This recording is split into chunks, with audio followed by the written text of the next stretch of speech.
আর আমার মেসো cancer patient. তো মাসি এখানে থাকি কিছু, একদিন থাকলে ওইখানে 5 দিন থাকতে হয়।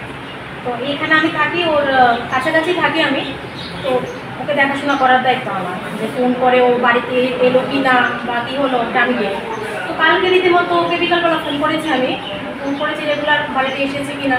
ফোন করার পরে ও কেমন জানি একটা বিহেভ করছিল, যে আমার কাছে মনে হলো যে না এটা ঠিক না, প্রতিদিন তো ওইভাবে কথা বলে না, হাসি খুশি থাকে। কালকে ও বললো যে আমি কিছু বলতে চাই।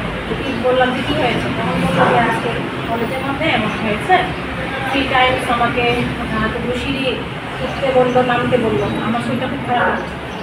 এরপর আমি রাতে আবার ফোন করেছি, তখন ওর রীতিমতো পা ব্যথা করছে, ওর জ্বর এসেছে। ও বলছে যে আমার বমি ভাব করছে।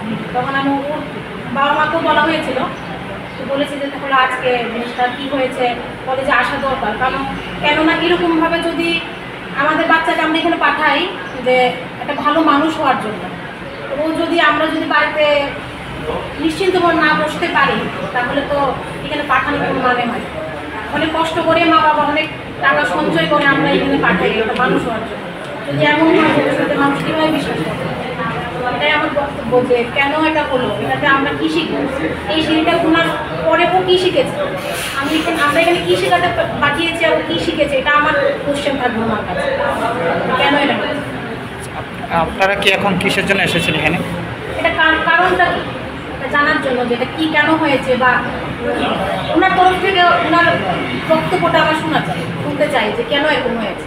এরকম বিভিন্ন কলেজে বা এরকম কলেজে যেন এরকম হয়, সেই বিষয়টা কি মন্ত্রীর উদ্দেশ্যে আপনার কোনো বার্তা থাকবে এরকম যেসব কলেজে হয়? দেখুন, রেগিং তো বহু আগেই আমরা জানি যে নেই, এবং যখন কলেজে ভর্তি হয়েছে তখন বলা হয়েছে যে রেগিং কোনো জিনিস নেই।